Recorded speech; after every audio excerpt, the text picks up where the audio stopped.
siang semuanya. Yang terhormat kepada Bapak Guru selaku guru Bahasa Indonesia di kelas 9 dan di kelas lainnya juga tentunya. Dan kepada teman-teman yang saya kasihi dan saya banggakan, puji serta bersyukur kita pada hari ini karena telah diberikan kesehatan, keselamatan dimanapun kita berada. Pertama-tama perkenalkan, nama saya Dina Mariana selaku murid kelas 9 dari Sekolah SMP Pusaka Ciranjang. Nah, tentang topik kita pada hari ini ialah lingkungan belajar yang nyaman di rumah. Saya jadi teringat tentang kondisi belajar 2 tahun yang lalu. Kalian semua pernah merasakannya nggak? Ya, tentu bagi seorang pelajar kalian juga pernah merasakannya ya. Tentang 2 tahun yang lalu itu kita pernah belajar di rumah, yaitu memang benar. Itu karena adanya wabah COVID-19. Apakah kalian nyaman belajar di rumah seperti itu?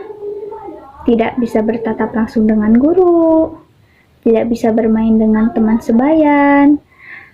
Dari saya pribadi juga tentu kurang nyaman ya, karena kemana-mana harus memakai masker, membawa hand sanitizer, ya pokoknya jaga jarak minimal 1 meter. Baik, di sini saya memulai pidato saya.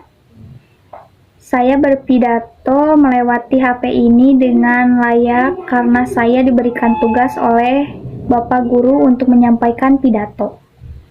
Tujuan saya berpidato karena saya ingin kalian semua yang belajar di rumah bisa mencari belajar dengan happy, tenang, dan nyaman.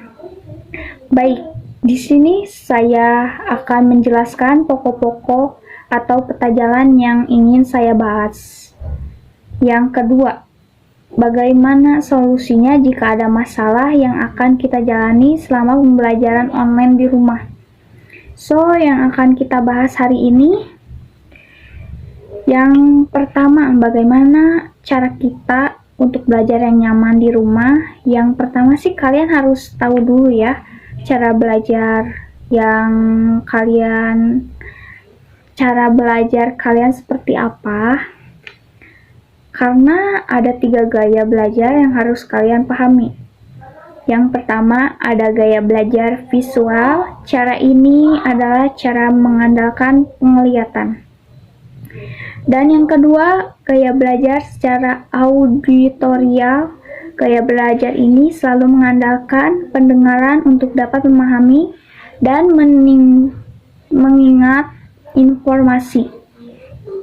Ciri-ciri ini, ia suka mengingat apa yang ia dengar.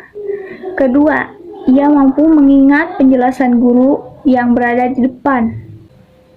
Dan yang ketiga, gaya belajar kinestetik adalah lebih mudah menyerap informasi dengan bergerak atau menyentuh benda yang ada di sekelilingnya, guna agar siswa dapat mampu mengingat semua yang dikatakan. Ciri-ciri belajar kinestetik, yang pertama, senang belajar dengan metode praktek. Yang kedua, menyukai aktivitas tubuh seperti olahraga. Dan yang ketiga,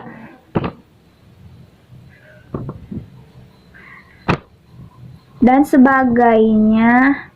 Dan yang ketiga, sulit untuk berdiam diri dan selalu ingin bergerak.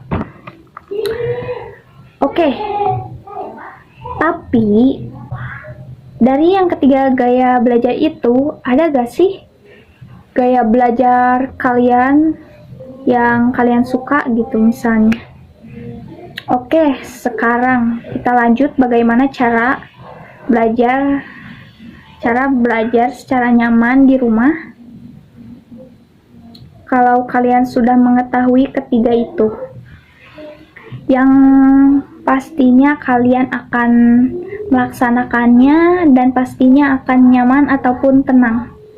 Ya, ke pokok yang kedua, tentang Bagaimana sih cara kita untuk menghadapi masalah-masalah ataupun kendala jika pembelajaran terhambat di rumah? Yang saya lakukan, saya pertama-tama pergi ke sekolah untuk meminta bantuan kepada guru saya. Itu adalah solusi paling ampuh. Yang kedua, kalau kalian terganggu oleh sinyal, kalian bisa keluar untuk mencari sinyal yang sinyalnya cukup untuk belajar kalian. Ya, mungkin hanya sedikit penjelasan dari saya. Mohon maaf apabila ada salah mengucap kata atau selebihnya. Terima kasih. Shalom.